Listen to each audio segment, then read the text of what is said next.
We have a danger of assuming that we are automatically the wheat. We are the children of God, and we do good in the world.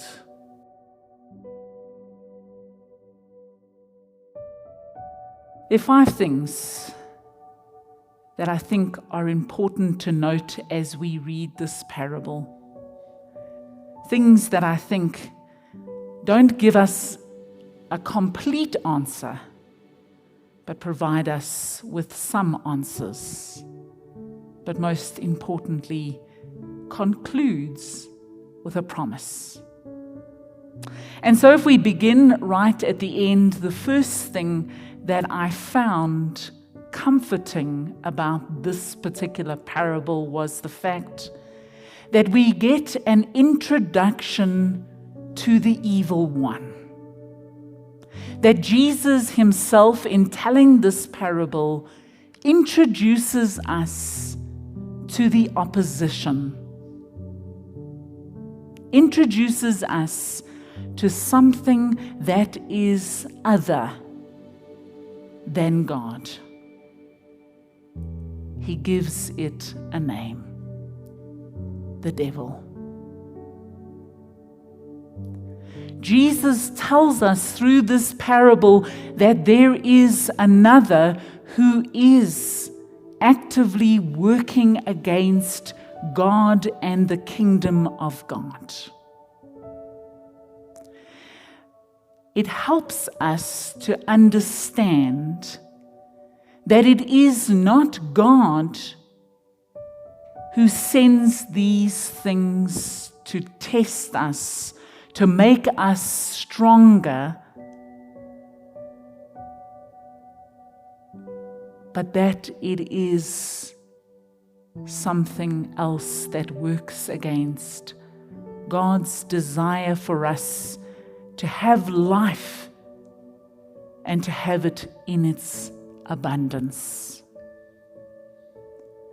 An introduction to the evil one.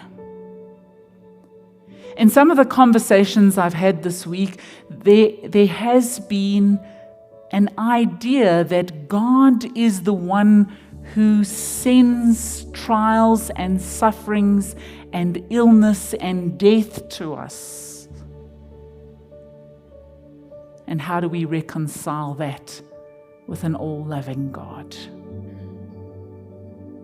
There is evil in our world. Jesus tells us that it is so. The second thing that this parable does for us is it is an invitation to wrestle with life questions around pain, suffering, and evil found in our world. In other sects of Christianity, there is this notion that we should not talk about evil. We should not talk about the other. We should not give it attention. That we would rather just find ways, insufficient ways, of theologically dismissing evil in our world. And so we have things like, when I pray for somebody to be made better and they aren't, we have to ask questions of, did I not pray hard enough? When bad things happen to us, we are forced to ask questions that say, am I not good enough? Am I not holy enough? And so Jesus doesn't shy away from evil, pain, and suffering. He tells a parable about how it comes to be in our world. And he invites us to ask questions, to wrestle with evil and its role in our lives. The third thing that is so obvious and challenging for us in this parable is to ask and not assume that we are the wheat. We have a danger of assuming that we are automatically the wheat. We are the children of God and we do good in the world. But there is a real challenge for us to stop, to pause, and to say that these two things grow in the same field, in the same place. In Jesus' explanation, he says that the field is the world. I want to take that one step further and say the field is the church. We cannot assume that we, because we are seated here in the church, that we are the wheat. For even in the church, there may be some that are weeds, stifling life and abundance through various theologies and ideas. It is a challenge to us to ask again about our lives and our actions and where we really do reside, with the wheat or perhaps with the weeds.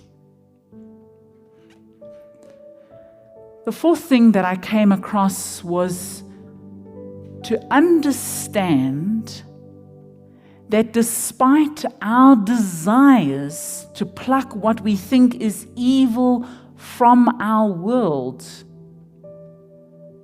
that is not our role or our calling.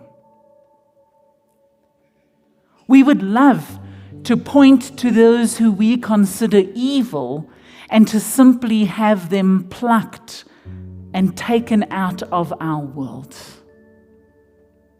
And yet, when Jesus tells this parable, he says something important. He says that the servants are the ones who sow the seed in the field.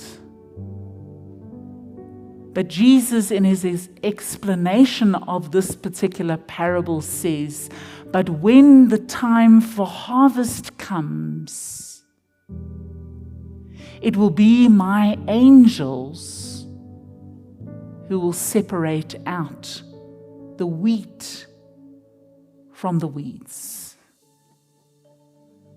The servants are not going to be the ones who do that work. God himself is the one who is going to decide who is wheat and who is weeds. It is not our job to decide who those are in our current reality. We are being called to allow God to be the one to separate out good and evil. At no point have we been given the task to do such.